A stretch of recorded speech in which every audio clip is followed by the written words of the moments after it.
Thiago Corrêa, eu sou aluno de mestrado do programa de pós-graduação em Ciência da Computação da UFSM. Eu vou estar apresentando para vocês o trabalho que se intitula Otimização do Mecanismo de Confirmação de Entrega de Mensagens no Apache Kafka. Esse trabalho eu estou implementando ele sob a orientação da professora Patrícia Pitã.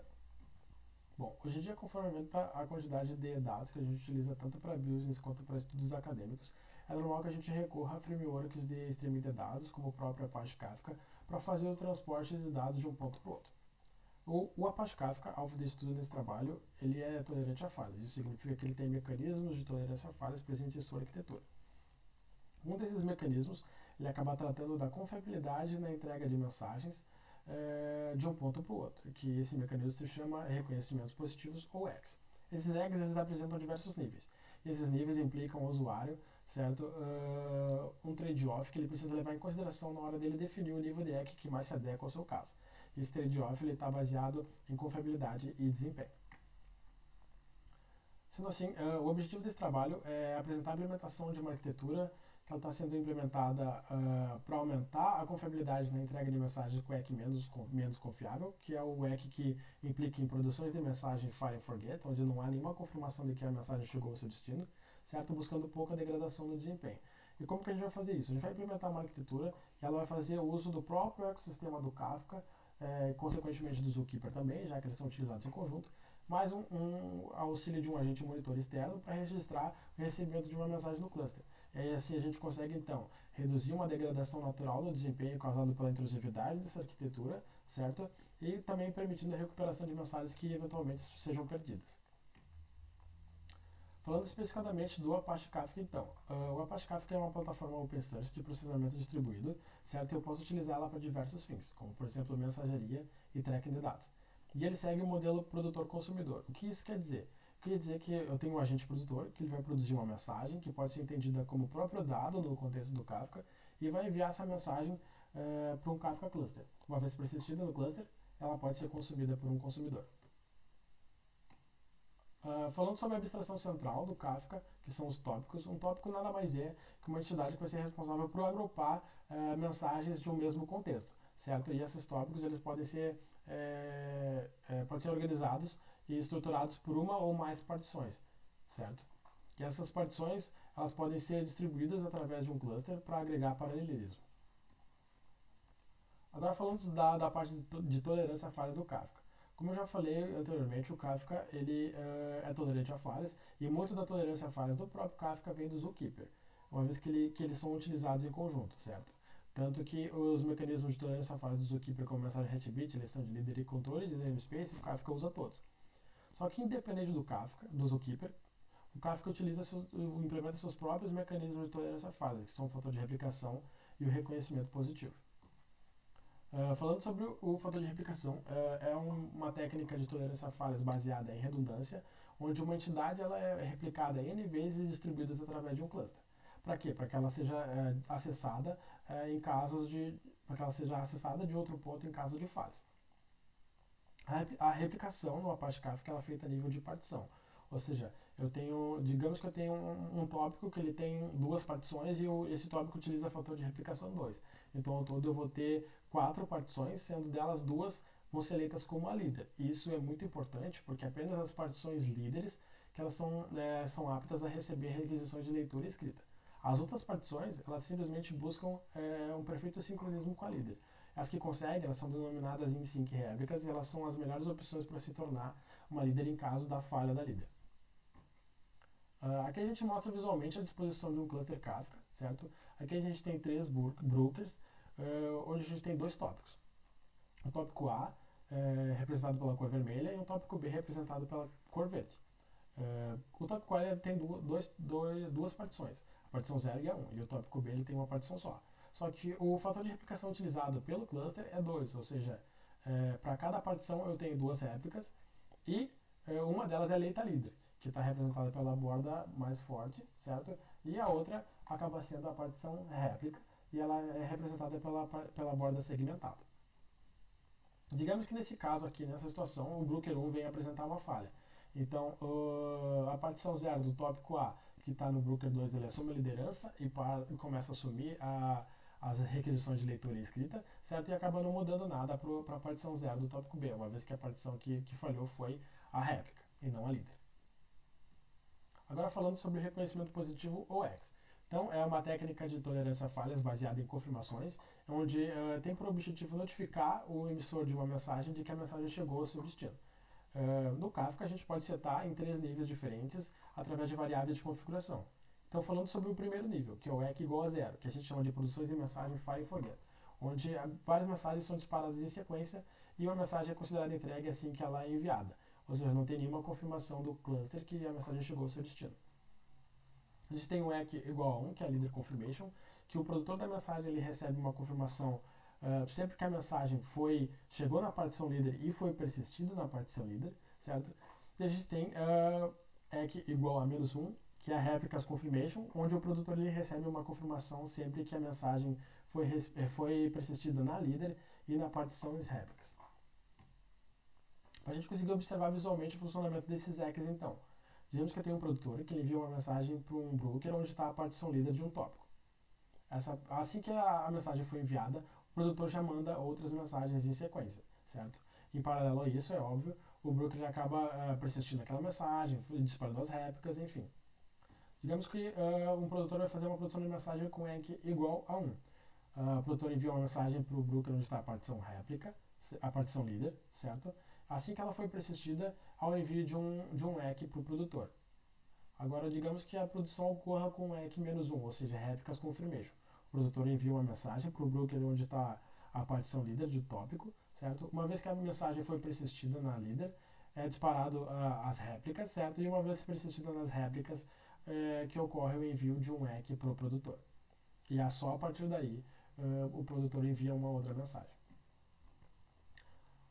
Agora falando sobre o trade-off mencionado no início desse trabalho, que lida com confiabilidade e desempenho, a gente pode observar que esses níveis apresentam diferenças entre si nesse quesito.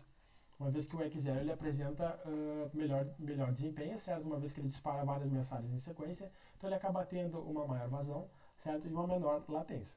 Só que ele tem a menor confiabilidade, uma vez que digamos que a partição líder de um tópico venha a apresentar uma falha e cair, até que a conexão caia, o produtor ele manda várias mensagens e essas mensagens são perdidas, ou seja, a confiabilidade acaba sendo muito baixa. Agora com EC igual a 1, eu acabo tendo um desempenho monitorado, certo? Porque a envio das mensagens são intercaladas por confirmações de entrega. Só que eu acabo tendo uma maior confiabilidade, uma vez que eu tenho a certeza que a mensagem chegou, certo? No seu destino. Só que pense no caso, na situação onde a partição líder de um tópico caia, antes da réplica ser efetuada nas partições réplicas.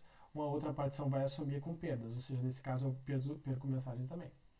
Agora com EC -1, ou seja, réplicas confirmation, a gente tem um menor desempenho. Esse desempenho está associado à quantidade de réplicas que eu tenho, certo? Só que eu tenho uma maior confiabilidade, uma vez que digamos que a partição líder cai, eu sei que uma partição réplica já tem uma réplica daquela mensagem. A arquitetura que a gente está propondo vai utilizar a produção de mensagem com um outro valor de EC, que é o -2, mas esse valor ele foi escolhido aleatoriamente, não quer dizer que ele seja uma continuação do -1, certo? Em questões de desempenho e confiabilidade, a gente pretende que o EC com -2 ele vai se encaixar entre o EC0 e o EC igual a 1. Então, a implementação da nossa arquitetura que a gente está propondo começou inicialmente na parte do produtor, onde vai ser criado um novo tipo de EC para ser aplicado na produção de uma mensagem de um produtor Kafka, certo? Esse valor ele vai utilizar as mesmas propriedades com o EC igual a 0. E o que isso significa? Que ele também não vai esperar nenhuma confirmação vinda do cluster de que a mensagem chegou. Entretanto, eu precisava utilizar um novo valor, certo? Porque eu precisava enviar outras informações da mensagem para o cluster, certo? Já do lado do servidor, quando o servidor reconhece uma produção de uma mensagem com esse novo tipo de EC, ele vai registrar no ecossistema do Zookeeper, ou seja, em sua árvore de nodes, o recebimento dessa mensagem. E esse recebimento, essa escrita, vai ser baseada na identificação da mensagem, que vai ser a origem dela, o destino dela e seu ID. Em um outro ponto, certo, vai ser implementado um agente monitor, que ele também recebe cópias das mensagens enviadas pelo produtor e vai armazená-las em uma cache. A partir daí, esse agente monitor ele tem duas funções: descartar as mensagens que foram recebidas pelo cluster, certo? E identificar o momento certo de reenviar as mensagens que não foram recebidas pelo cluster. E como que ele vai saber o que foi recebido? através do sistema de watch do Zookeeper, que vai permitir que ele receba notificações sempre que uma mudança for feita na árvore de Zookeeper, na árvore de Zenodes do Zookeeper. Para a gente observar visualmente então, um produtor ele vai enviar uma mensagem com EC-2 tanto para o monitor quanto para o cluster. Recebendo a mensagem, o monitor ele vai armazenar essa mensagem no banco de dados de armazenamento em memória que a gente está usando nesse trabalho, o Apache Ignite. Em paralelo a isso, o Brook ele vai acabar recebendo aquela mensagem e escrevendo num Zenode específico dele o recebimento daquela mensagem. Uma vez feita a persistência desse Zenode, certo? O monitor ele vai receber uma notificação daquela mensagem foi recebida, ok? E permitindo então que essa mensagem também seja descartada na nossa memória cache. Então, as etapas que foram pontuadas nesse trabalho. Certo? Primeiramente, foi pontuado a implementação de novo tipo Jack, que eu utilizei o valor -2, como eu já mencionei anteriormente, tanto para ser tratado no lado produtor e no lado servidor. A partir daí, então, o tratamento no lado da produção no lado servidor foi feita, então, a adição de um método que permite a identificação, ou seja, a escrita no Zenode específico daquele broker, de que a mensagem foi recebida com sucesso. Certo? A partir daí, então, a gente criou uma aplicação Java, certo? Para monitorar o Zookeeper, e esse monitoramento é feito em várias threads. Em cada thread tem sua tarefa específica. Uma thread é responsável também por receber mensagens diretamente do produtor e armazená-las em uma memória cache, no banco de dados de armazenamento de memória.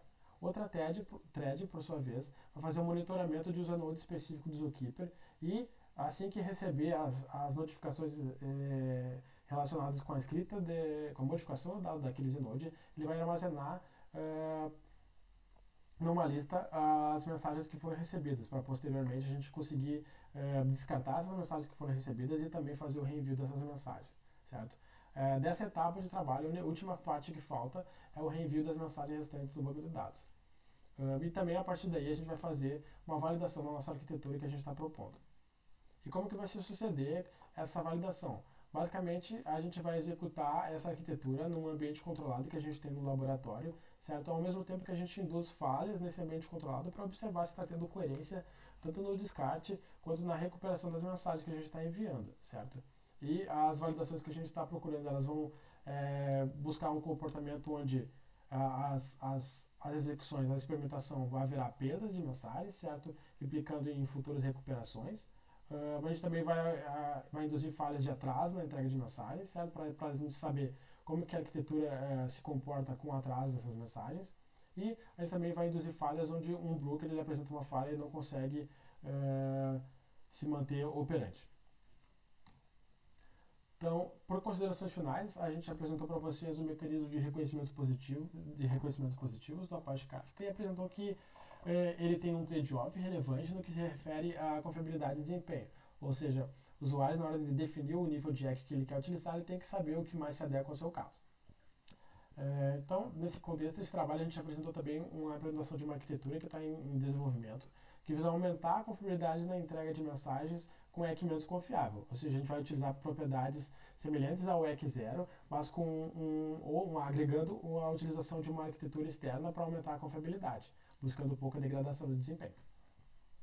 Com a arquitetura em funcionamento, então, a gente busca beneficiar aplicações que buscam ter um transporte massivo de quantidade de dados, evitando perdas. Ou seja, os dados eles precisam estar disponíveis muito rápido para consumo, certo? E por isso a gente acaba precisando de uma alta vazão e uma baixa latência na produção de mensagens.